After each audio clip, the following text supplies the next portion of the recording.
From Relay FM, this is Connected, episode number 99. Today's show is brought to you by Braintree, Martiancraft, and Casper. My name is Myke Hurley, and I'm joined by Federico Viticci. Ciao, Federico. Ciao, Myke. And Stephen Hackett. Howdy, Stephen Hackett. Hey, Myke. I'm talking to everybody in their local tongue, you know, native language and all that. I don't think I've ever said howdy in a serious way, ever. You sure? No. Why you're asking Steven if it's sure? Pretty sure. So I'm going to do follow-up, because that's what I do. So we have two pieces of follow-up. The first one concerning 123 Note Taker, the Evernote replacement that Myke is hard at work writing in Swift. And calculator replacement. And calculator replacement. What else does it do? Is this the two things? It does everything. I think there's some other features, but I'm not at liberty to talk about them right now. Oh, Yeah, wow. there's an NDA. There's an embargo, and Myke is respecting his own embargo. Yes. Good job. No teaser posts on Medium. But if you go to the first link in the show notes, it is also just pasted in the chat for the live listeners, and you add it to your home screen on iOS, it is like running a beta of the 123 Note Taker icon. Mm-hmm. So there's that. I have it on my phone, and it makes me very happy, and it's just really great. You have it there? Yeah, a little Easter egg from Frank, our designer. So It's pretty great.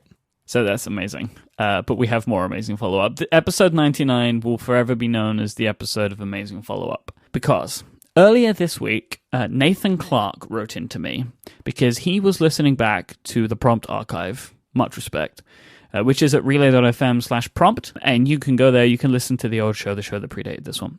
And on episode 31...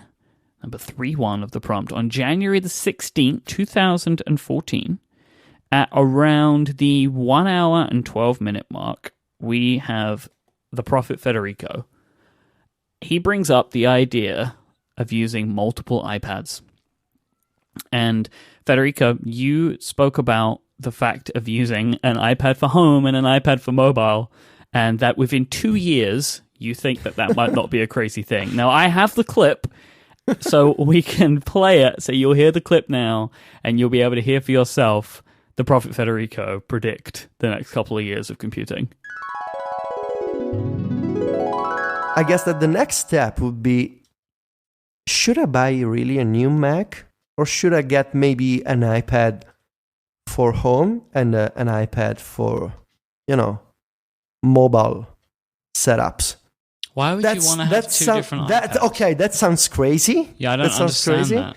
But, maybe an iPad Air to use at home and an iPad Mini to use. I think you might have gone off the deep end there a little bit, buddy. I don't know, Myke, because back in the day, you used to have the Mac for the desk and the Mac for the laptop. I don't think that it would be too... Now, this would be a scenario where I could see a larger iPad. The big iPad that you keep at home that maybe you can share with the family, and the small iPad that you keep for yourself. I think that it sounds crazy now. I don't think that it will sound crazy in a couple of years. I think my favorite thing about this whole clip... I actually have two favorite things. One is the fact that I think you've gone crazy. Right? And the other is that you used the exact argument that I gave for why I did this, and then you said I was crazy 2 years later, which is the idea of having the Mac for the desk, like for home, and a laptop. It's hilarious. The crazy part for me is that I completely forgot about this, and the past 2 years, while it doesn't seem like a long time away, listening to this, effectively, a lot of stuff has changed to the point where what I said 2 years ago seemed crazy to me, but it also makes sense for you. Mm-hmm. So like our roles have been reversed in just 2 years, and it's kind of scary that I basically I say things and I forget about them. But how many hundreds of hours of things have we said by now? So you're saying that maybe this is just like a coincidence? A coincidence? Like no, not at all. This is maybe the needle in the haystack of follow-up. It's just we got lucky. or I got lucky. Well- I said this thing, and now look at what's happened. You know, This is the thing, like, okay, so the fact that you said 2 years and it's 2 years is a beautiful coincidence because you just plucked a number out of the air. But what you saw at that point is what happened. Like, that cannot be denied because the reasoning that you gave and, about the idea about there being iPads which are larger and smaller and the idea of having mobile iPads and home iPads, like, that was a thing that has come to pass and is becoming more and more true for more people. And I know that at the moment it can still be seen as a crazy and frivolous thing, but I would expect that, like, when people started buying multiple Macs it was, but this is just a normal thing that people do now, and I Right. think it's going to continue to become more normal as time goes on. But I just think that it's amazing that you predicted this. But my favorite thing about it, as I said, is that I then used this same argument against you 2 years later when you thought I was crazy.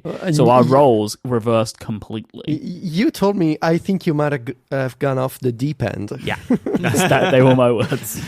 You were shocked by that idea. I was absolutely shocked by it. I thought it was insane. But like, even at that point, you're still using a Mac for a lot of stuff because you even mentioned that. So it's funny that even as you went more iOS, this idea became more alien to you. So there's two other things that are interesting to me about this. One, this was the Viticci Seal of Quality episode. Great That's episode, where that first came up.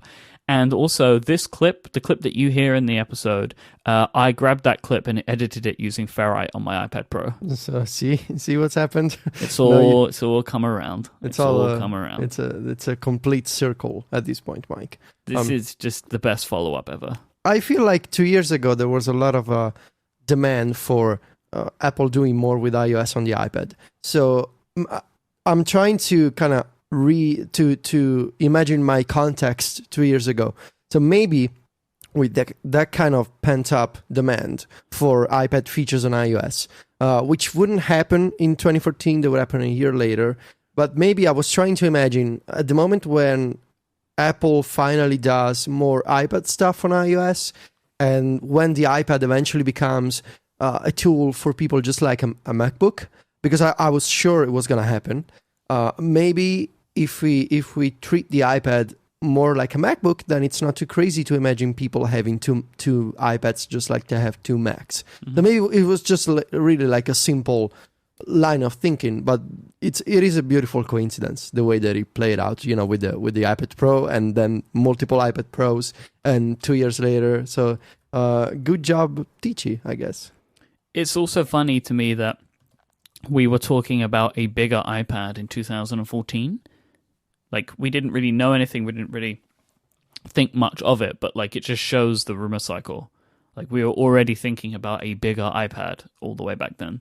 Right, because there were the rumors of, if you remember, in 2014, there were rumors of iPad multitasking happening with iOS 8, and instead they got pushed back to iOS 9 in 2015.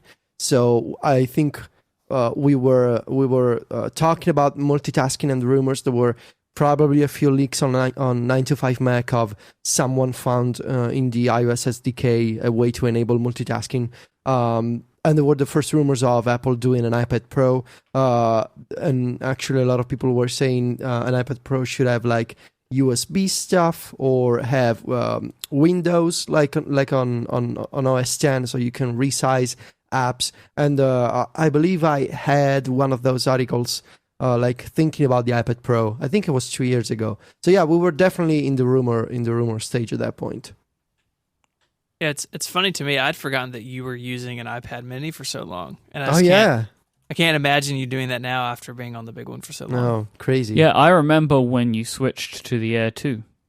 Yeah, right. That was 2014 or 15, maybe. I used the Mini for 2 years, so probably late 2014. And I don't even know what an iPad Mini looks like, honestly. I haven't used an iPad Mini in years. So, no idea. I should probably go to the Apple Store and see what it feels like. It feels tiny and ridiculous. I know. No, it's great. I think what we need to focus on now is using your clear power to see what's coming up in the next couple of years so we can sound super smart about it.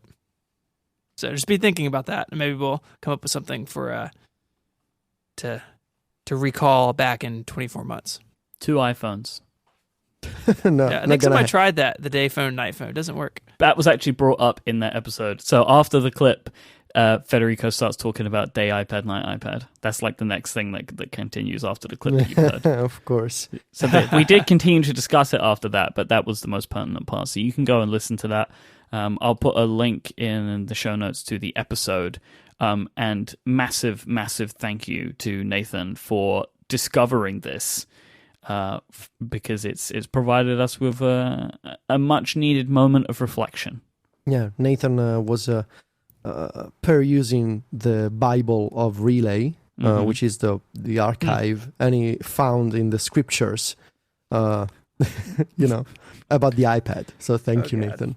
I'm backing away from this, and we're going to take a break. And thank you to Braintree for sponsoring this week's episode. Code for easy mobile payments. Maybe you are hard at work on the next Uber, Airbnb, or GitHub. If you are, then why not use the same simple payment solution that helped them become what they are today? Braintree makes mobile payments so fast, easy, and seamless, it's almost like magic. You can add it to your app with just a few lines of code, and you'll be instantly ready to accept Apple Pay, Android Pay, PayPal, Venmo cards, credit cards, even Bitcoin. And if some other way to pay comes along, you can bet your bottom dollar that Braintree will support that too. Braintree's fast payouts and continuous support mean that you'll always be ready, whether you're earning your first dollar or your billionth. See fewer abandoned carts and more sales with Braintree's best-in-class mobile checkout experience. To check it out for yourself, go to BraintreePayments.com/connected. Thank you so much to Braintree for their support of this show and Relay FM. So, Stephen, you've published another video, another annal in your YouTube Empire series of really, really old computers. Some of these aren't that old. Some of these are only a little old. So I did a look at 7 notebooks starting with the PowerBook G3 in like 1999, talking about the PowerBooks, talking about the MacBook Pro. And so it's 7 notebooks. I blasted them in like 6 minutes. And I put it up earlier this week. And it's the first video I've done that I didn't really dislike by the time I published it. I think I finally have found a recipe that works for me. It is super strange to be in a room by yourself just talking to a camera. Like there's a moment where your brain is really wondering what you're doing. But it's good. I think people are enjoying it, and I have fun making it. So it's another one in the books. We'll see where it goes from here, I guess. So what is the crowning laptop in this collection? So what are they? What laptops do we have? So I have a PowerBook G3 Pismo, titanium PowerBook, a 12, 15, and 17-inch PowerBook G4, a original MacBook Pro, and then the current 15-inch Retina MacBook Pro. There are some of these that look ridiculous in places. The 17-inch PowerBook G4 is a hilarious computer. There's just no way around it. Yeah, that looks insane because of its size, but you've got stuff like the Pismo one, where the Apple logo's upside down. Yeah, they did that for really like years and years, and with the titanium, actually during the keynote, Jobs like showed off the back of the computer, and people like laughed and hollered when the Apple logo was facing the right way, and all he says was, "You and about 1 billion other people." Like you gotta tell he had a hand in that.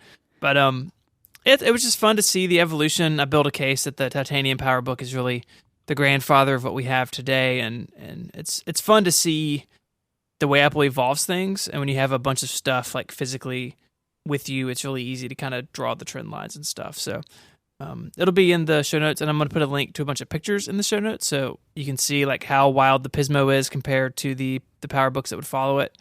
Just a big jump forward in 2001. I really don't like the design of the titanium.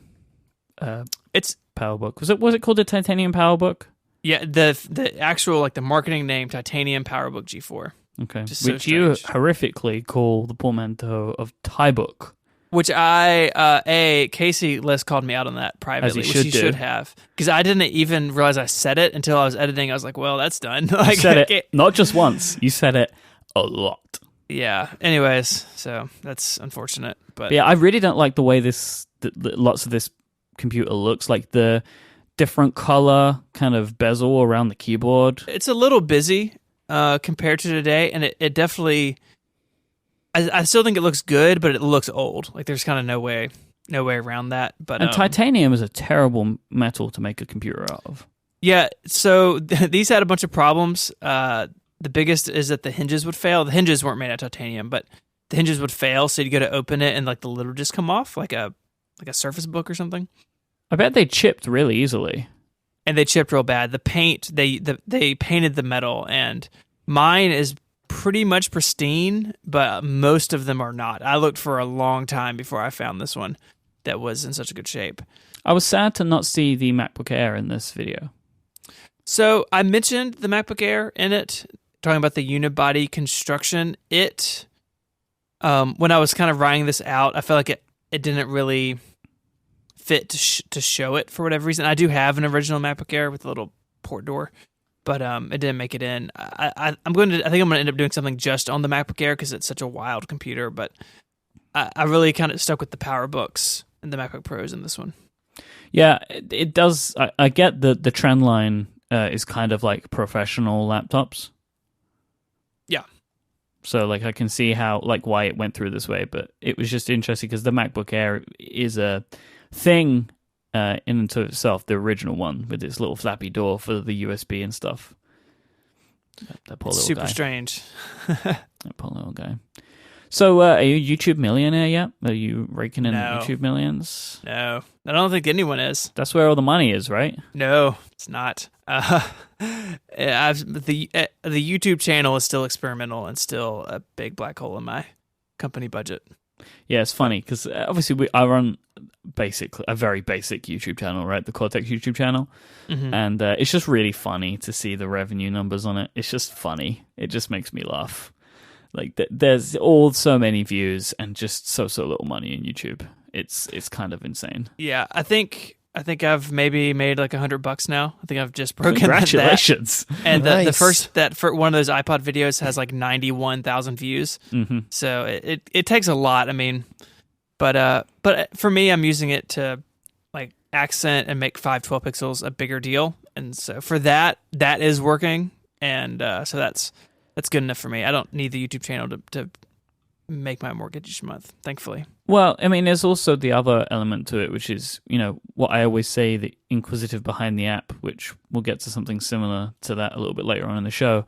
One of the real key benefits of doing that was I learned a skill, which was detailed editing, detailed audio editing. I learned an awful lot about how to edit audio by doing that, and you are learning some skills in how to edit video, which might not be useful for from a financial perspective right now, but could be very useful to you in a couple of years for some reason. Yeah, absolutely, and that is it's a big part of it. Are you using Final Cut? I am. Interesting. Final Cut Pro 10. To solve the emails from coming in, I put together a list of camera gear because people are always curious about that. So we can put that in the show notes too. But yeah, editing in Final Cut, it gets the job done for me. I don't need the stuff in the Adobe suite, and I kind of know how Final Cut thinks because I know iMovie pretty well. I wish that Logic would learn some things from Final Cut, actually. Like, you use them both heavily, and you realize that Final Cut does a lot of things a lot better than Logic, just the way it sort of thinks about media and the way some of the timeline controls work are much more natural. Yeah. Where Logic feels older than it is in a lot of ways. My least favorite / most favorite thing about Final Cut is when you open Final Cut and then you watch in the dock like hundreds and hundreds of scripts start opening.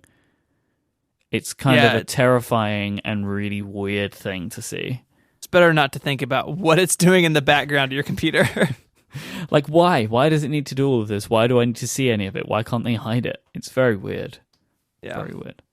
Talking about very weird, Razer, R-A-Z-E-R, the games peripheral company, today has unveiled a mechanical keyboard and case for the iPad Pro.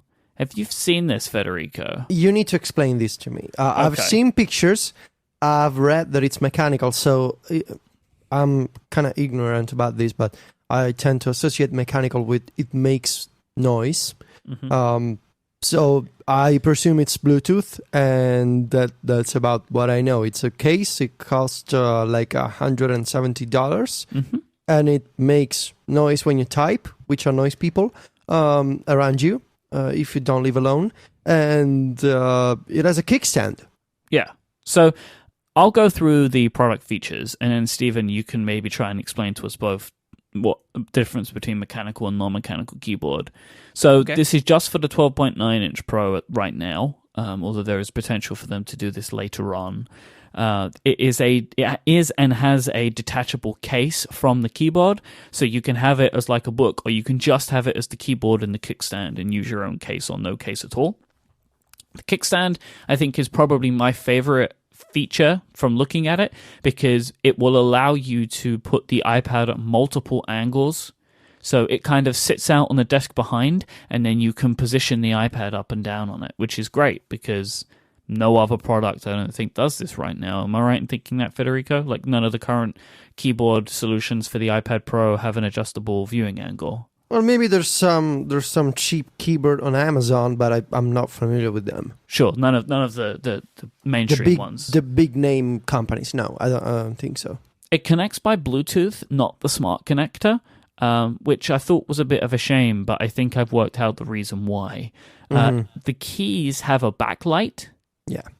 And you get 10 hours of battery life when you're using the backlight. But when you're not using the backlight, you get 600 hours. So, wow. It seems like the backlight probably takes more power than the smart connector can give. That is my assumption here. I think that's a safe bet. Because that is a significant difference. Yeah, I can imagine. Like, look at that sweet battery life. It would be a shame if it went away with backlight. I have waited for years and years for you to give me a quote like that. You know? And finally, you're giving me some Scary Mafia type quotes. It is available right now. And Federico mentioned it's $169 or €189, and you can pick one up right now if you want to. So, I mean, it looks pretty good. It looks pretty nice. It looks like it has media keys, which is great. It looks like it's a pretty full-size keyboard. It looks like it's got a pretty nice wrist rest, like you'd be used to from or like a wrist area that you'd be used to from a laptop. It looks like it's got home buttons, brightness buttons, spotlight controls, media controls, all that good stuff. So that's cool to see. So, Stephen, can you explain to the best of your ability mechanical keyboards and what the differences are? Yes. If you look in the chat room, I'm putting a GIF from Sean Blanc's website that kind of shows how these things work. So a regular keyboard, like on the MacBook Pro or the Magic Keyboard, they're using silicone or rubber domes underneath, and so it's soft material, and they use plastic frames to kind of keep the keys in line. So you remember from the MacBook video, they're like, oh, we're using a stainless steel dome switch, and the plastic kind of keeps it in there. So there's not a lot of travel, and it's designed to be quiet. If you look at this GIF, there is a spring and a buckle. And so the thing slides down on the spring, it makes connection at the bottom, and then comes back up. And in that, there's a lot of travel. And depending on which mechanical keyboard you have, it's either a little bit noisy or it sounds like machine gun fire. Some of them are quite loud. And people just have preferences. I used to type on a mechanical keyboard, but I can't anymore because my hands are old and decrepit. But a lot of people really like them. A lot of people like them for gaming. A lot of people like them for typing. Jason Snell built a custom one because he's really into them, which is awesome. I wish I could be. And so, best I can tell, what this keyboard is using is doesn't have a ton of travel, but you don't have to have a ton of travel to have the spring and the buckle and the noise. And Razer makes tons of accessories, tons of keyboards. Some of the chat room point out they make mice. Like, they make lots of input devices, and I know people who really like what they make. So I think that for people who want to type on something like this, it's going to be a nice accessory for your iPad. I don't know how well it's going to sell. I mean, you're selling to 12.9-inch iPad Pro owners, which is already a small market.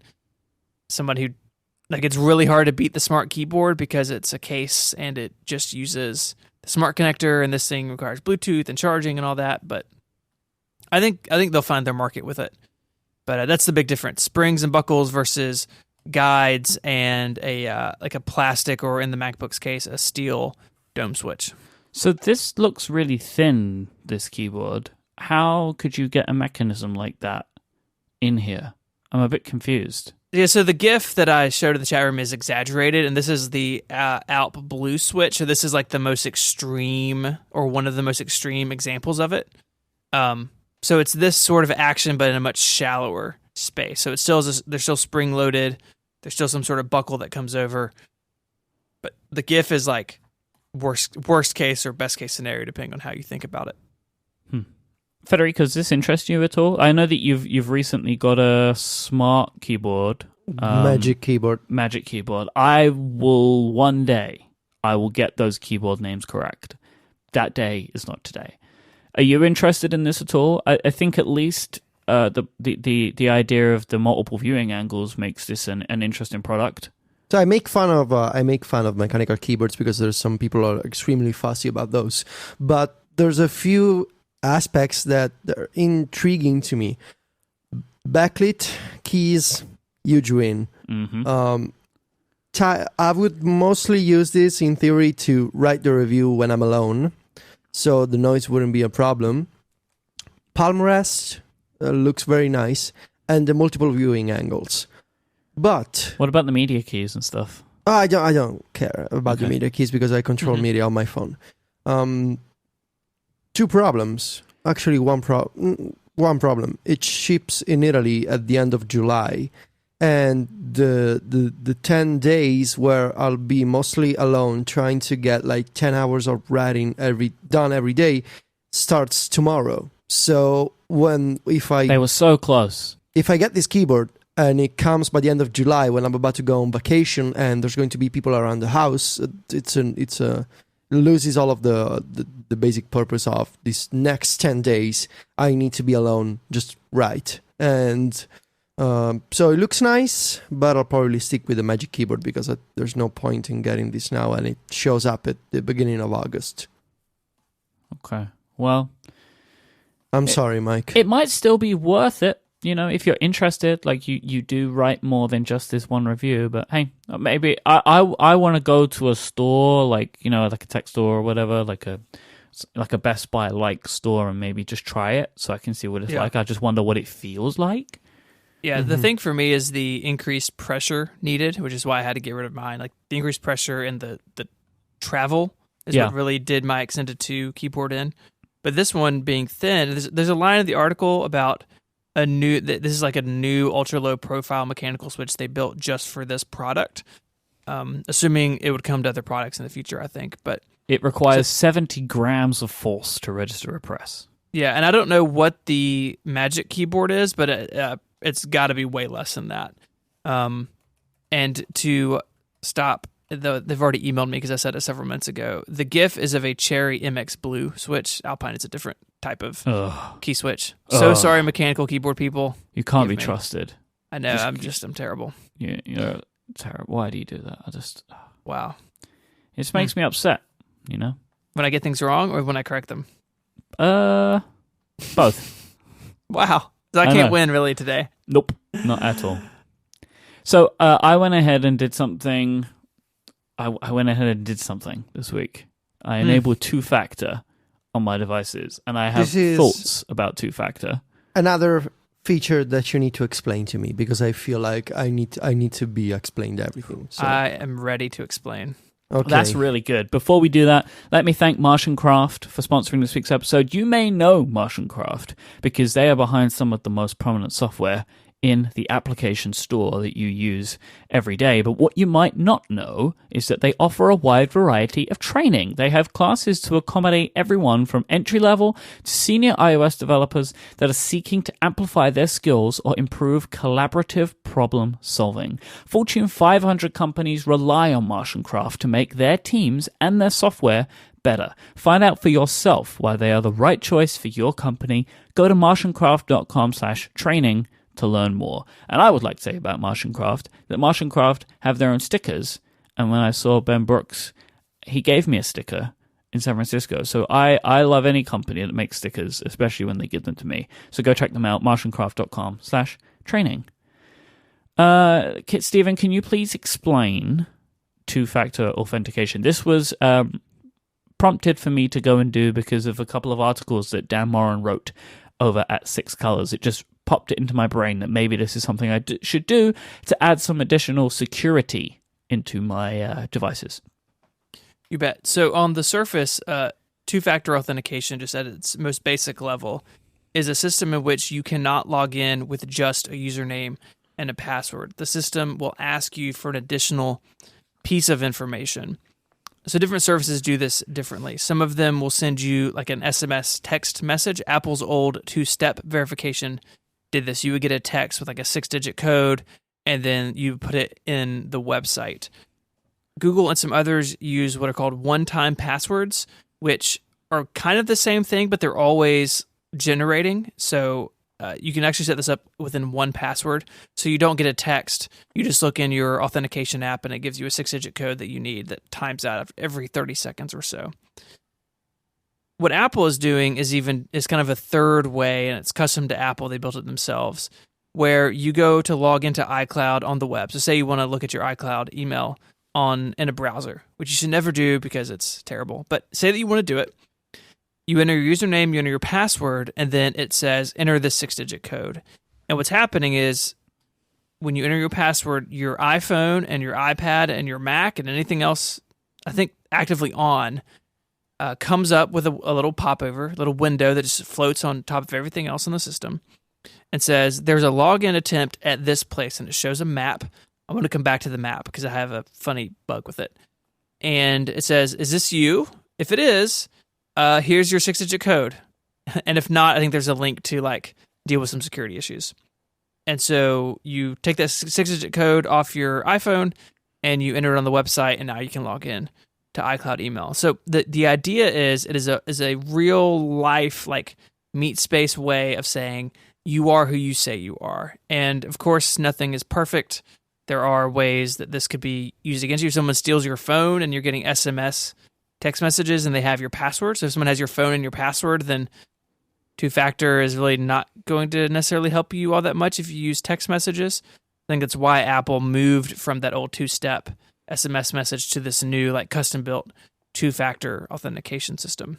Does that make sense? Username, password, plus a one-use, one-time string of digits that is designed to keep you safe.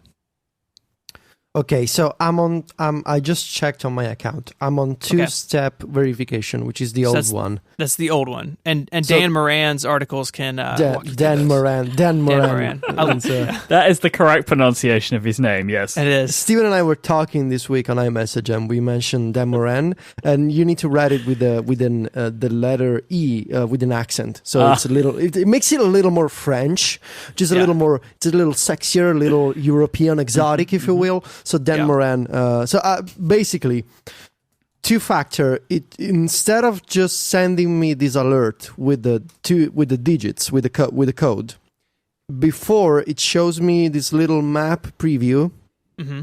Then I tap on allow, and then it gives me the code. Yep. So basically the only difference is the map preview. Yes. Because you still get a code. You still get a code. Yeah. You still get a code. So the old one could also use SMS. Okay, yeah. And I believe that the new one... It's never sent me a text message, so no. Yeah, is just the verification code. So that part is on both systems, but the map is new, and I think the way it works is a little bit more like robust. So once you sign in, you won't be asked for a verification code again on that device. So you're not like, that's one thing Google does, like they want your code all the time. So it's a little more robust if you're kind of within the Apple ecosystem of devices all the time. All right. So what's the downside of doing this? There must be a catch somewhere. Let me go through my experiences. And I feel like the catch is Myke. Hey, I did it. Okay, well, let me tell you. So it's super easy to set up. You just like go into iCloud settings and turn it on. Like that's all it takes. And then you kind of have to just go around to all of your devices and turn it on all of your devices. And then you get the notifications on the previous devices that you set it up on to enable the other devices. Does that make sense? So you set it up on one, you say, yes, I want to do this. Then every other device that you then have to go and enable it on, all you need to do is just press the allow button on the one of the previous devices that have been set up. Okay. I like the little pop-up. I like the little map. You get the little 6-digit code to type in. It's all very easy to do. Like, it's good when you're like, you're on a Mac and you're on the web browser because the little pop-up just appears in front of you, right? Like, it's easy. All of that stuff works really well. What I don't like is that the Apple Watch isn't included in any of this. Oh, no. Can't get codes on the Apple Watch. But more frustrating is if you get a notification to enter a code, the iPhone will vibrate, but the watch doesn't ever give you any indication that there's something going on the phone, which seems like the complete opposite to security. Like, the idea of this is I should know immediately if someone's trying to do this, but my iPhone vibrating somewhere in the house when I'm wearing my Apple Watch is no good to me, because now I wear my Apple Watch is where my notifications come, but my Apple Watch doesn't tell me at all that this is happening. The only good thing is that it will vibrate, make a notification, irrespective of what you have set. So I have Do Not Disturb on all the time, and it will still vibrate on my iPhone, but really I want my Apple Watch to at least say, hey, go and check your phone, someone's trying to do two-factor. Totally agree. I think it's crazy that the Apple Watch doesn't do anything. If for whatever security reasons, which I can't understand, it doesn't want to pop up the code, then fine. Even though soon I'll be able to log into my Mac if I use this. Right. Right? And also, a weird thing, I think to do that Mac login, I read this in Dan Moran's article, you have to have two-factor authentication. I think that's why he moved from two-step to two-factor, is that to do that, you have to have two-factor, but then the Apple Watch isn't included in the two... I don't get it. I don't get it. But that's not the problem. The problem is app-specific passwords. Oh, which God, is... no. Yeah, which is not Apple's fault. Like, right, I mean, I think Dan points out in his article that apps that require this, and I'll let you explain what it is, it's because the app hasn't updated to use the new system, I think. Well, anyways, what was your problem with it? What happened? So Fantastical popped up an error on the Mac and said, like, we can't authenticate. We need you to give us an app-specific password. So I was like, all right, I've heard of these before. Like, I've seen people talk about these. I read about them in the article. That's fine. So it said, like, click here and you'll be taken to Apple's website and they'll tell you how to do it. So I went to a Keybase. I dropped some Keybase. Mm-hmm. Yes. And I read up on app-specific passwords. I understand what they needed to do. And it was totally fine. Like, I created one, and then I put it into Fantastical on the Mac, and I was good to go. And that seemed like it. About 2 or 3 days later, I thought to myself, I haven't got a lot of email in the past few days. So I opened the Mail app, and I had lots of messages that AirMail didn't know anything about. So AirMail needed an app-specific password, but it doesn't have a way to tell me. Even though Fantastical did? Fantastical did. Yeah, it's AirMail's problem. It's AirMail's problem. I'm not saying that this is Apple's problem. I'm just saying that this is a problem. Like, there should be a different way that this stuff is done.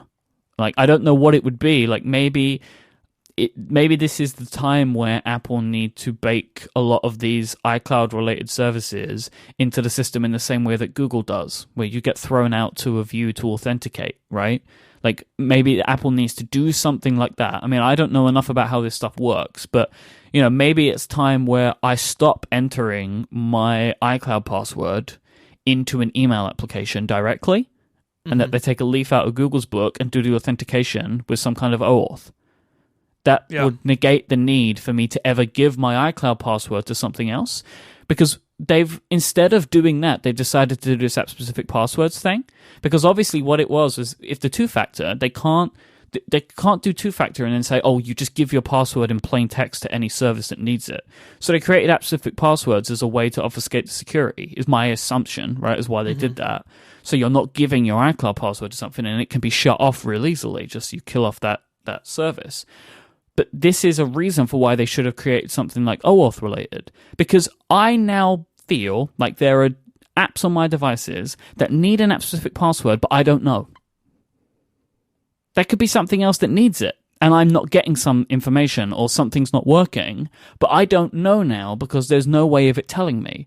Because it could even be the case of, like, Apple could throw up a thing and say, these are all the applications and services that use your iCloud credentials. But they can't do that because they don't know. Because I have to just blindly give my iCloud password to a service. So I think that this is a mess. And, like, I just wasn't getting email for a few days, and I had some stuff that was pretty important. Because my personal email is an iCloud account. Yeah. Like, I have my business email in Google Apps, but I've been running my iCloud account for, like, over 10 years. So it's just the one that I use now. And I just had no idea. Like, I saw, at one point in those 3 days, I saw that there was a connection error on my iCloud email, but this was also at the same time that Apple was having some service outages. So I just brushed it off. Yeah, it would be nice. I mean, I see what you're saying about Google, where you authenticate to, like, even like, so take Google Photos on the Mac. It basically launches a web window where you authenticate to the web, and then the app talks to the web, and it lets you in. It would be great if Apple would do something like that. But in the absence of that, I think AirMail should fail better. And when it can't connect, then it should there should be some sort of indication of what's going on. But I don't know if they know. Yeah, they may not. I mean, I don't know. If Fantastical said you need a one-time password, then... Well, Fantastical said, we're having connection problems. Have you set up two-factor? Okay, so they are assuming that maybe this is your fault, that you did something. The problem with all of it is, and I think this is kind of what you're saying, is this is too complicated. And, like, two-factor is great, and people should use it. Like, everyone should use this.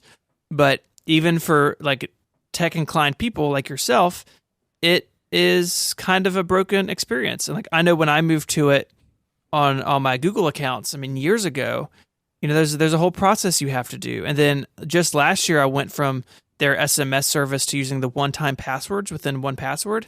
And so you have to, like, turn off the SMS thing. You have to turn on the one-time password thing. You have to scan a QR code in 1Password and let it all sync around. Like, it was time-consuming and it was tricky. And I had to read a support article so I knew what order to do things in.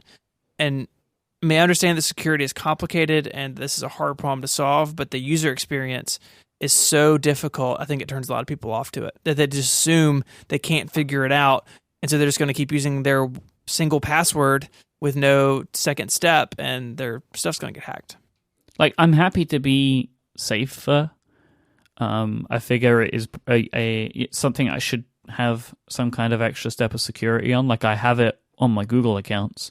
So it's about time I put it here, but it's frustrating when to add security, I've had to make something more tricky in the background. It doesn't feel like the right way to do it. Because now, like, there might be people that now hear me say this, and now they're like, well, I ain't doing that. Yeah. And that feels like the wrong thing, right? Like, people should be hearing me say this and be like, awesome, let me go and enable that immediately. Yeah, absolutely. I totally agree. It should be better. So you're going to use two-factor, Federico? Maybe not. I mean, unless I'm forced to. It just seems like a hassle, honestly. So you're already using the two-step, so you do have an added level of security anyway. I am on two-step, and, I don't feel like I'm being chased by hackers. So... And of course, as I say this, someone is going to try to break into my iCloud account. Well, I guess at a basic level, the level of security you get is similar, right? Like, there is an extra step needed. I mean, I guess unless I'm forced to, like, eventually iOS will tell me, hey, if you want to, we're, like, discontinuing two-step, so you got to move to two-factor. Then I'll be like, okay, whatever, I'll move. But until then, it just seems like a waste of time because I'm already on two-step. And I mean, the basic difference will be like the map preview. If someone is trying to log into my account, and I mean, if I'm not trying to log into my account myself, I will know. So, when I'll have to, I'll move. But right now, I choose to do something else, I guess. Yeah. So, Stephen, you're using the two-factor. You said there was a thing about the maps that you didn't like? Yeah, and it's... I think Dan mentioned it in somewhere. I don't know. But Dan Moran. It's basically using your IP address to say, hey, someone is logging in here. The problem like I have is I use Comcast Business Class, and for everyone in Memphis, Comcast Business Class shows that you're in Jackson, Mississippi. Why? Which is hours away. Because of the way Comcast has stuff set up on their routing. And it would be nice if Apple were to use some sort of geolocation with that. And I don't know if it happens just on the Mac or on the iOS devices. I've noticed it if I'm logging into something on the web and I get prompted. But if I have location services turned on, I think this is something that is okay to use location services, because if someone has taken my iPad and I'm not aware of it and they're trying to log into something, then it's worth getting like the location exactly right. So I think it's another area for improvement, but I think it's all worth the headache. But again, I'm nerdy and I understand what it's doing and understand that it takes time to set up, but they've got to make it easier for people, especially if, moving forward, they're going to have features that require it, like the auto unlock from the watch. People are going to want that feature, and maybe they're technical reasons, maybe they're using it as like a carrot stick situation to like get people to use it, but it's got to be more transparent in what it's doing and how it works, so people aren't afraid of it, or people aren't afraid they're going to get locked out of their accounts or something. Mm-hmm. So I think it's food for thought for Apple to consider. All right, this episode is also brought to you by Casper, the company focused on sleep. Casper has created one perfect mattress that it sells directly to consumers, eliminating those commission-driven inflated prices. Casper is revolutionizing the mattress industry by cutting all of those costs that you have to deal with when you're looking at showrooms and resellers and giving those savings directly to you. Their award-winning mattress was developed in-house. It has a sleek design, and it is delivered in an impossibly small box. A box that you could have in the corner of your house and you wouldn't even know about it. So, like, a friend of mine just bought a Casper mattress and they haven't put it in the room yet, but they have it in the box, and that's totally fine because it's not taking up a big space in their hallway. It's just a box. It's not this huge mattress, which is impossibly big. So they put it in an impossibly small box instead. In addition to the mattress, Casper now offers an adaptive pillow and soft, breathable sheets, so you can have a Casper experience all the way around if you like. An in-house team of engineers spent thousands of hours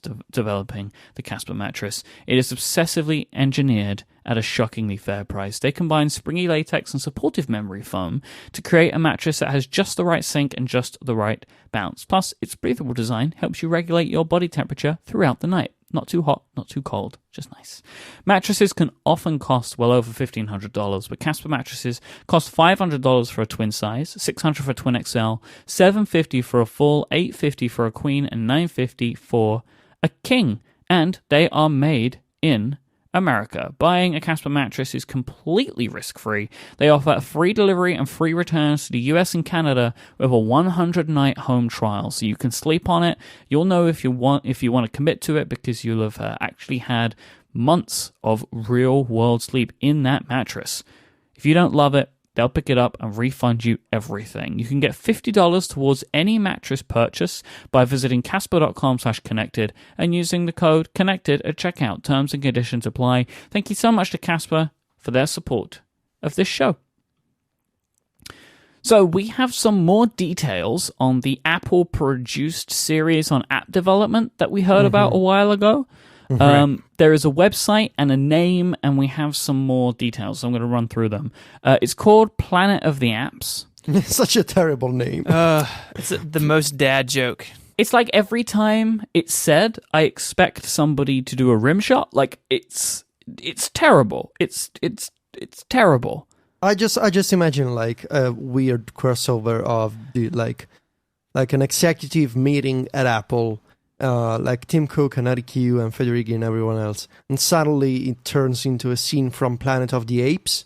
And like these guys are wearing like ape costumes and they're running around and smashing MacBooks and iPads. It's kind of creepy and kind of weird. And I don't know why my brain does this, but yeah, I don't like the name. I don't know.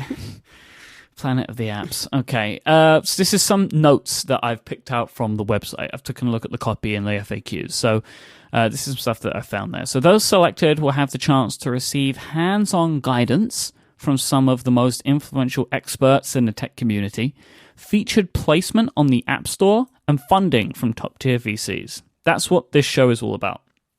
The featured placement on the App Store is interesting to me. I'll come back to the other parts in a moment. Because I would assume that what we're going to see for the whole time the show is on is like a special banner, Planet of the Apps, and then you click there and you'll see all the apps that are mentioned on the shows. Mm-hmm. Could be pretty good, right? Like, yeah, if you're in that list, exactly. The inaugural season will be filming for some time in late 2016 to early 2017. So we're probably going to see this in, I don't know, mid to late 2017, I think, as a season. Maybe a little bit earlier than that. Mm-hmm. The app that you submit to them must be in beta or functional state by October 21st. So there's something to show on the show. So if they're looking at late 2016, I guess they might be looking to start filming in November time, right? That kind of seems about right. If they want a beta by then, they're going to start judging them, start picking people. And I found a few little interesting tidbits from the Q&A section. So these are things that you need to tell them. How much money do you need to take your app to market? And also, those that appear on the show will be required to give up equity unless they choose to accept an offer from one of the angel advisors or investors. This is basically Shark Tank or Dragon's Den if you live in the UK. It's basically the same concept. So you'll be going in and you'll be saying, this is my application. I will need $200,000 and I will give 5% of equity away to anybody that wants to take a piece of the money. We are excited to announce our tech expert and talents in the coming weeks. That's the last part that I found there. This whole thing makes me feel just really like, ugh. Like, I had hoped when we first heard about this that it was going to be something a little more documentary focused, right? And it seems like that there might be a little bit of, like, backstagey interview stuff, right? They're talking about hands-on guidance. I assume they're going to show some of that, right? It'll probably like marketing guidance and stuff like that. They might show some of these things. Mm-hmm. But it really feels more like a reality show competition than anything else. And I was listening to on your Telegram channel, John Voorhees had a little audio clip about this. I'll find it and put it in the show notes. And he made a really good point that I totally agree with. It's kind of glorifying the all you need is VC funding to succeed attitude. Mm-hmm. And then like once you get that VC funding, you're going to be set for life from the application that you make. Like it kind of, I don't know, like it feels like it kind of just continues to perpetuate that thinking. Yeah, whereas we were expecting a little more maybe of a documentary show where you can see like the process of design going through, you know, different mock-ups and talking to designers, talking to users, betas, what does it mean to get an app onto the App Store, what it means to do updates, what it means to be sustainable, you know, the kind of stuff that we talk about with the developer community. But of course, you know, Apple is not going to do a show about indie developers or a documentary about indie developers for the kind of shows that we host or the kind of blogs that we have. Yeah. They're going to do a show for people sitting in front of the TV, eating chips and saying, oh, look at this guy. He wants to build a Pokemon Go-like app and he wants $2 million. And he's such, you know.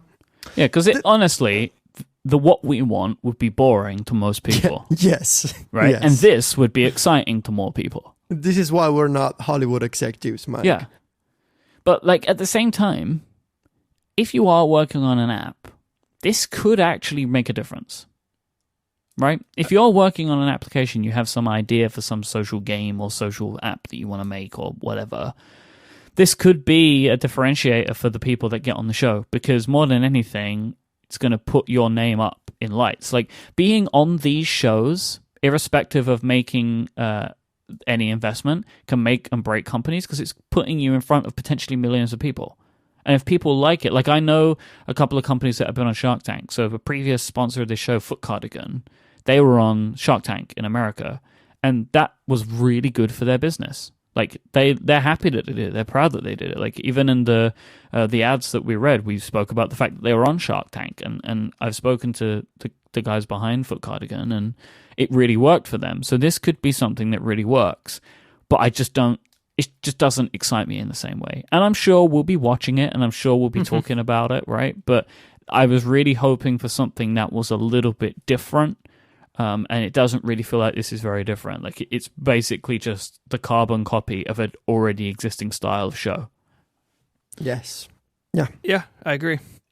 There's not much here that... I mean, Apple could do so many things. And just as a side note, I love the copyright line on the bottom of the website. Some other company, I guess holding company.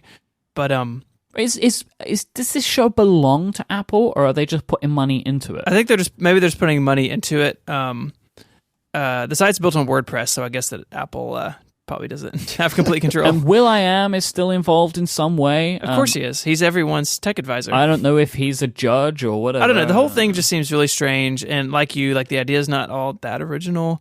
I don't like the idea that's like a bunch of cheerleading for like the VC business model. I do think though, if you're on it and it goes well for you, it could be huge if you're a developer, right? Like anyone who goes on the show and is presented in a positive light, I'm sure it's going to be great, and I'm sure it'll be super interesting to talk to somebody who actually does this. But I'm not like counting down the days till I can download it. You know, like I don't have the level of excitement as I do when I see that Netflix has a new drama or something that I want to see. You know, like I don't know. Maybe that's unfair to compare the two, but I am, and I'm just not like super pumped about it. So Federico, are you gonna create an application and submit it to be on Planet of the Apps? Well, I cannot because I need to be a legal U.S. resident. Oh, yeah. According to the FAQ section. So close. Maybe I can be a mentor. This would have been such a great launch platform for 123 Note Taker, but it would have been amazing. I can't do anything. I have to wait. Yeah. Myke, if you're sad about the format, I hear there was one guy who did a documentary show about this in a podcast. Oh, yeah? Yeah. A guy from Ireland, I believe, or maybe somewhere in Wales, I guess. Podcast. It was called, I think... Inside the Programs. Inside the App, maybe. You should have a link in the show notes, Myke. I'll find it. Would you want to be a judge? I want to be a mentor. I don't like the word judge. I've always dreamed of being a mentor to someone, Like, have you ever watched Dragon Ball, the anime? We've talked about this before. Mm-hmm. Do you know the old guy who teaches Goku about martial arts? I want to be that guy for someone. I've been a mentor. You've been a mentor? Sure, I have. To whom, Myke? I was at my old work days. Oh, yeah? So just to up-and-coming people in bank marketing. Is mentorship on your LinkedIn profile? It should be. All right, but is it exceptional mentorship or just average mentorship? The best. Cool. The best mentorship. So who do you think they're realistically going to get to be judges in this show? Someone from TechCrunch and someone from New York Times. Well, it's probably going to be people that have money to invest, though, right? Like, that's the point of it. There's going to be different kinds of people, I think. There's going to be the mentor, like a couple of mentors, maybe, like people who have been in the industry for a long time. There's going to be tech experts and even entertainment experts, just like people from Hollywood and people from the tech scene. So the big time tech blogs like TechCrunch, CNET, maybe the technology section of the Times. And then there's going to be the VC and the investors and the people with the money. So I feel like there's going to be three kinds of people on the show. And maybe it'll be structured in that way, like in three different segments, like the developer with the idea, the mentor sort of giving guidance, the tech expert kind of going through the app, going through the idea from a more kind of techish kind of point of view, and then the final kind of, where it all goes down, all about the money. So maybe it'll be like in this structure. That's my idea.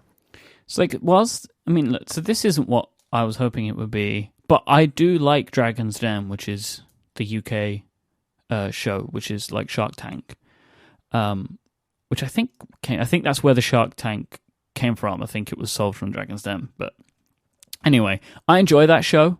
I like people that are coming on to pitch their ideas. I like it when they're good. I like it when they're bad. It's an interesting show to watch. This could be entertaining. Oh, yeah, I just for feel sure. like that that it just isn't what I expected, and the name is horrific. That's kind of my overall feelings. But I don't know. Like, I wish that there was some different ways that they were doing this stuff. I wish that maybe it wasn't so focused around VCs. But it could be an interesting show. At least, kind of is like a little bit of a time capsule of app development culture. I don't know. Yeah, I just hope there's not. What's the name of that guy who owns like a basketball team and he has a lot of money? Mark Cuban. I just hope that guy is not on the show. I Because pretty much expect it will No. be. Or Oh no. what's the guy who invested in Gimlet? What's his name? Chris Sacca. Yeah. Oh yeah, that guy. Yeah, that guy makes sense for the show. Yeah, He's the Twitter guy, too. He owns a the bunch of Twitter. Twitter, the guy with the Twitter thoughts. Yeah. Because he was on Shark Tank. I'm going to put a little bet here that Chris Sacca will be one of the VCs on this show, on this app show. You know what's going to happen though, right? Like, people will come with their ideas and they'll be like, "Where's the social messaging component? Where are your stickers? So what's your AR strategy? What's your after go-to-market? Pokemon Go? Yeah, what's your AR strategy? Can people catch them all in your application, or can they only catch some of them? What's your iMessage sticker policy on copyright? Yeah. I mean, I don't know. There's so much more to the development community than this sort of app and this sort of approach. Like, I think people already have an idea of where apps come from that's kind of screwed up, and this is not going to help that. Like, how many good apps do we use from like independent developers? And the stuff on this show may not be representative of that. So, I guess there's a little bit of like LOL bloggers here, where like our community is a little bit special, and like the developers we're friends with are not the developers who are doing, big games on Facebook and pay to play and that sort of stuff. But I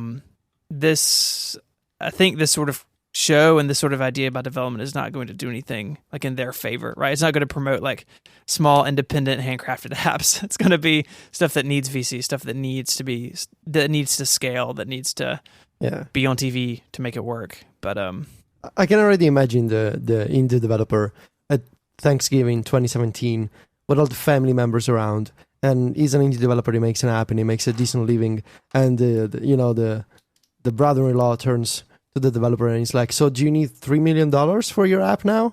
Yeah. And he's like, "No, please, I'm not that kind of developer."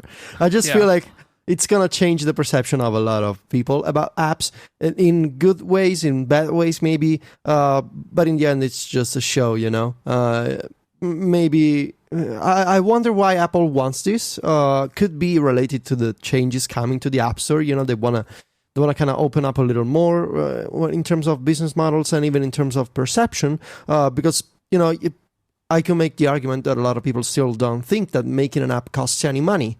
Because every time a friend, we're talking, it's like, "So you should make an app." Just people think that apps are like, they exist in some form, sort of like apples on a tree, and they're just waiting to be picked. And people have no clue what the development process is like, what design is like, what, having a business strategy is like. So maybe this show will be good news, but also it'll change the perception, and everyone will start thinking that making an app costs like $2 million, and you need equity, you need investors, you need VC, you need angels, which is an awful word, but they're called angels. So we'll see how it goes. It's interesting. I just want to know who's gonna be the mentor, because I'm gonna be jealous. It's just maybe like a business card thing. I want to have a business card that says mentor. I mean, you can just print that now. But I don't have what's the name of the people, the person mentee. who is I don't have a mentee, so I need to find someone who's gonna follow me and listen to me All right. and ask for advice. If you would like to be Federico's mentee, just tweet with the hashtag #TeachyMentee. And if people don't know how to spell that. That's part of the that's part of the whole getting in, right? I'm pretty sure Manti is a Pokemon, Myke. Probably. No, but that's part of it, right? That's like test number one is can they spell mentee, or can they find the word mentee? Can they use their skills to unearth the word mentee, and then they tweet something, like maybe tweet their LinkedIn profile or like a Twitter image of their resume to Federico. Hashtag #TeachyMentee. I think you have to fax it in, and he'll mentor you out of faxing. Yeah. There's many ways. There's lots of things we can do here, but yeah, I think you could be a mentor. You know, all those people that want to understand Google Analytics and page views and stuff, right? You could help them with that. Like, how do you deal with an embargo coming up while you're shopping at IKEA and you have 2 bars of 3G? Like, what do you do? What's the best strategy there? Yeah, sit down. Let me talk to you about App Store propagation. Yeah, exactly. There's a lot of lessons we could go through and a lot of real life experiences I could give to this person. What do you do when you accidentally tweet about an application before you're supposed to? How do you deal with screenshots of your home screen when you have betas there? Yeah, how do you batch name screenshots for a beta and put them on the CDN without people figuring out the link? Easter eggs 101. Footnotes. Oh, man. See? There's so much to teach. Yeah, I know. So just find me a mentee, Myke, and all right. We'll take it from there. You can do it. You have game with the hashtags. Yeah, lately. I do. So there you go. You just tweet hashtag #TeachyMentee, which is my new favorite thing. And I will pick someone for you. We still haven't talked about it. It's gonna be like a paid service. It's gonna be just out of goodwill for selected people. Well, you're the mentor. What do you want to do? I think if you're paying them, you're a professor, not a mentor. Mentor is someone who is only interested in the future, and the future is embodied in this person. All right, but not to doesn't take too much out of my day. No, you set that. You set that with the person. That's an agreement. That's a verbal contract. All right. Yeah. So I can be a mentor. All right. So there you go. Perfect. Okay. So we'll follow up in next week, and if we have any applications, any propositions from the people with the hashtag. Excellent. I'm already really excited about the search. Do you want to be my mentee, Myke? Have you thought about being a blogger? You sure? I've considered it, but I've decided not to do it. I can turn you into professional bloggers. If you want to. If you'd like to find the show notes for this week's episode, go to relay.fm/connected/99. If you'd like to follow our sponsors, you should do that. They are Casper, Martian Craft, and Braintree for this week's episode. Go click their links, buy their products, support the show. We would appreciate it. If you want to find Federico online, he is at Viticci, VITICCI on Twitter, and he is at mentorstories.net if you're... oh, wait, sorry, no, macstories.net. Max, I'll let slip about your future product there. I don't think we ever mentioned this on the show, but because this happened during WWDC, where I purchased iOSstories.net. Yes, you did. I did, didn't I? For sure, we were at some party and we were at the App Camp for Girls party. Oh, yes. And I can't remember how it came up, but I asked you if you owned the URL. You said no, and then I said, well, I'm going to buy it. So I now own it. I own iOSstories.net. And as I said to you, and I say it now, you can have it whenever you want it, but until then, I'll just take care of it for you. It's like babysitting. Thank you, Myke. No problem. I think I typed in the wrong URL for the redirect. I apologize. If you'd like to find Stephen online, you can go to 512pixels.net, where you will find lots of stuff about really old computers and some things about new computers too. And Stephen is at ISMH on Twitter. I am at iMyke, IMYKE, and I am at iOSstories.net. If you want to go and read some stuff about iOS, that is the best place to do that. Thank you so much for listening. We'll be back next week for episode 100. Until then, say goodbye, guys. Arrivederci. Adios. Apparently mental.